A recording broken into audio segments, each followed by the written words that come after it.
Hello friends, welcome back ऑन्स YouTube classes.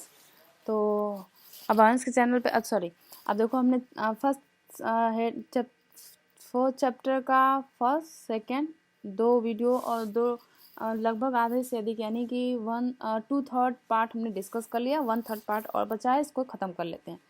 देखो next heading क्या है, विलेय अथवा अविलेय। पिछले चैप्टर में कहा था हमने कि हम जल का आधार क्यों लेते हैं, क्योंकि हमारी मैक्सिमम एक्टिविटी किसके आगे पीछे होती है, मैक्सिमम पदार्थ किस में घुलते हैं, जल में। क्योंकि जल में मैक्सिमम पदार्थ घुलते हैं और इनका घुलना हमारे पर्यावरण को, हमारे जीवन को बहुत हद तक प्रभावित करता है, इसलिए हम यहाँ पे आधार किसको लेते हैं, जल को लेते हैं। अब ऐसा नहीं है कि आप वसा में यानी कि अन्य द्रव में जैसे तेल में घुलने वाले पदार्थ को आधार न लें, ऐसा नहीं है, आप ले सकते हो, बिल्कुल ले सकते हो।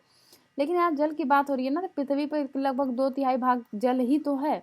हमारे शरीर का, जैसे मैंने पिछले वीडियो में बताया था, शरीर का मैक्सिमम पदार्थ जल में घुलता है, पोषक, फिर उसके बाद हमारी कोशिकाएं उसको अवशोषित करती हैं, तो पोषक को भी घुलने का काम, फिर हमारे जो शरीर में अवशेष बनते हैं, जो व्यर्थ पदार्थ होते हैं, उसको बाहर निकालने का काम, और पसीने के साथ पसीने के रूप में गर्मी को बाहर निकालने का काम, ये सब करता कौन है, जल ही तो करता है। इसलिए हम आधार किसको लेते हैं बच्चा, जल को लेते हैं। ठीक है, तो हेडिंग है विलेय अथवा अविलेय, सॉल्युबल एंड नॉन सॉल्युबल। विलेय और अविलेय, जो पदार्थ जल में घुल जाएंगे उसे हम सॉल्युबल कहेंगे, और जो पदार्थ जल में नहीं घुलेंगे उसे नॉन सॉल्युबल या इनसॉल्युबल कहेंगे। ठीक है, नॉन सॉल्युबल या इनसॉल्युबल।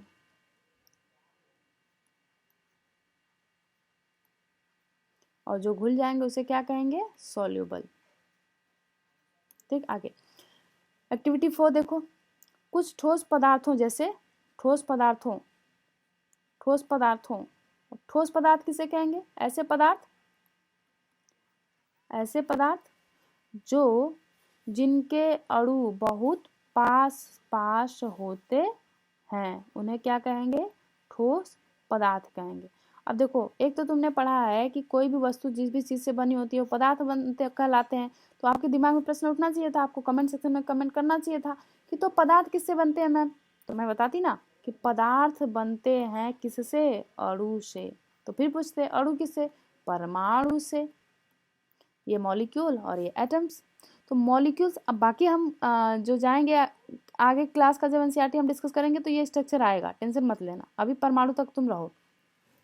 तो अणु जो होते हैं ये इसी अणु से मिलकर पदार्थ बनते हैं, इसी परमाणु से मिलकर अणु बनते हैं। तो अणु जो होते हैं यदि बहुत पास होते हैं तो पदार्थ के इस अवस्था को हम ठोस कहते हैं। और यदि अणु की संरचना ठोस के पदार्थ के अणु से थोड़ा दूर होती है तो इसे हम पदार्थ का द्रव अवस्था कहते हैं, जैसे जल। और यदि ये बहुत दूर होती है तो इसे हम पदार्थ का गैस अवस्था कहते हैं, जैसे वायुमंडल में गैसों का मिश्रण।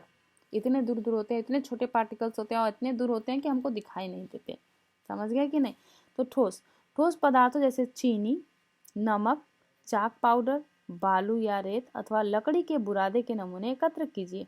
देखो 1 2 3 4 5, अब देखो 5 बिकर देगा आपको, कांच के 5 बिकर लीजिए। कांच का क्यों, ताकि आप अवलोकन कर सके। अब देख लो, यहीं पे आपको दे रहा है कांच का ग्लास, अब ये नहीं कह रहा है कि स्टील का या लोहे का ग्लास लो, क्योंकि अब यहाँ पे से आप सोच सकते हो कि कांच का ग्लास क्यों, क्योंकि कांच के ग्लास से जब प्रकाश ऐसे जाएगा तो अंदर से टकरा के वापस आ जाएगा, तो कांच के ग्लास में अंदर क्या रखा हुआ है ये आपको दिखाई देगा।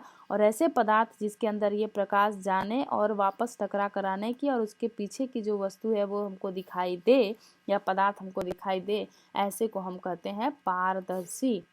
तो दुकान पे आप देखोगे, दुकान पे जो लोग टॉफी बिस्कुट चॉकलेट देते हैं वो पारदर्शी बॉक्स में रखते हैं। ठीक है, आगे प्रत्येक गिलास के लगभग 2/3 भाग में जल भर दिया।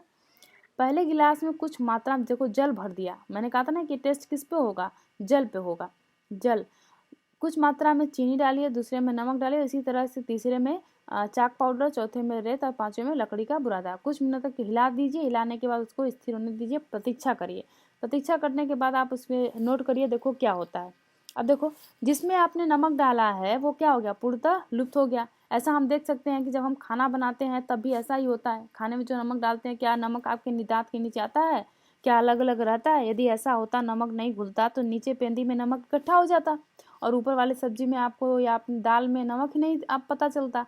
तो नमक क्या हुआ कि सारे अणुओं के सारे जो अणु थे जल के अणु, मैंने कहा था ना कि पदार्थ की 3 अवस्था होती है, ठोस, अभी वर्तमान में कह रही हूँ, लेकिन पदार्थ की 5 अवस्था हो चुकी है, लेकिन सामान्यतः कितने की बात करेंगे हम, 3 की, ठोस, द्रव और गैस। और ये जो पदार्थ होते हैं ठोस अवस्था में इनके अणु बहुत पास पास होते हैं, ठीक है, और द्रव में जो होते हैं अणु थोड़ा दूर दूर होते हैं, गैस में अणु और दूर दूर। तो जब द्रव जल जो है वो किस अवस्था में आता है बच्चा, द्रव में। तो आपने जब चीनी को इसमें डाला तो इसके बीच में देख रहे हो, इसके कण जब तुमने जल में इसको डाला तो जल की उष्मा इसके बीच में, जो ये दूसरे का हाथ पकड़े हुए हैं, ये इसका हाथ पकड़ा है, ये इसका हाथ पकड़ा है, इसके बीच में जो बॉन्ड है, इसको जल के बीच में जो ऊर्जा है वो बहका दिया, वो फुसला दिया। ऐसा है कि तुम मेरे साथ आ जाओ, मेरे साथ आ जाओगे तो हम तुमको ये देंगे, फला फला, ऐसे लालच दे दिया। अब इसके बीच में जो बॉन्ड है वो टूट गया और ये सब किस में आ गए, इसमें भर गए, बीच में, ये बीच में चीनी के अणु क्या हो गए, भर गए, और ये चीनी का अस्तित्व तो खत्म हो गया। अब वहीं पे आप इस पानी में लोहे का टुकड़ा डालो तो लोहे के अणु के बीच में इतना ज़्यादा गहरी दोस्ती होती है कि ये जल का थोड़ा मोड़ा ऊर्जा, ये छोटा सा जो जल है, जल को उसका कुछ बिगाड़ नहीं पाता है। इसलिए लोहे का टुकड़ा ये जल में घुलता नहीं है, इसलिए दोस्ती बड़ी मायने रखती है। तो यहाँ पे दोस्ती देखो इतनी ज़्यादा है कि है तो बहुत पास पास, लेकिन थोड़ा सा ऊर्जा जब दिया गया, यानी थोड़ा सा फुसला दिए, तो किसके साथ चले आए, जल के साथ चले आए। तो नमक के साथ ऐसा ही होता है। तो नमक होता तो सॉलिड स्टेट में है, लेकिन ये जो द्रव में यानी जल में जो बीच बीच में जगह होता है, इसके बीच में नमक के अणु क्या हो जाते हैं, घुल जाते हैं। तो जल में नमक का क्या होगा, पूर्णतः घुल जाएगा या लुप्त हो जाएगा। चीनी के साथ भी वैसा ही, ये भी लुप्त हो जाएगा। लेकिन बालू ढीठ होता है, वो सब इतनी गहरी दोस्ती होती है इनके कणों के बीच में, कहते हैं ना भैया, हम तुम्हारे झांसे में नहीं आने वाले, हम जैसे हैं वैसे ही रहेंगे। चाक के पाउडर के साथ सेम थिंग होता है, लकड़ी की बुरादे के साथ सेम थिंग होता है। तो अब यहाँ पे जब आपने पानी में ये दोनों डाला, इन लोगों का अस्तित्व खत्म, सारी दोस्ती खत्म, और इन लोगों को डाला तो इन लोग की दोस्ती पे कोई फर्क नहीं पड़ा। तो ऐसे पदार्थ जो जल में घुल जाते हैं उन्हें आप विलेय कहते हैं, और जो नहीं घुलते उन्हें आप अविलेय कहते हैं। बात समझ में आई। और जिसमें आपने घोला, जिसमें आपने क्या किया, घोल दिया इन सब को, या किसमें घोला, जल में, तो जल क्या हो जाएगा, एक विलायक हो जाएगा। जल एक क्या हो जाएगा, विलायक हो जाएगा। और जो नमक, चीनी, चौक, लकड़ी का बुरादा, बालू, ये सब आपने घोला, ये क्या हो जाएगा, विलेय हो जाएगा। ये पदार्थ हो जाए, ऐसे पदार्थ जो जल में घुल सकते हैं। बात समझ में आई। तो अब देखो 2 चीजें, 1 मिनट रुक जाओ जरा। तो जल के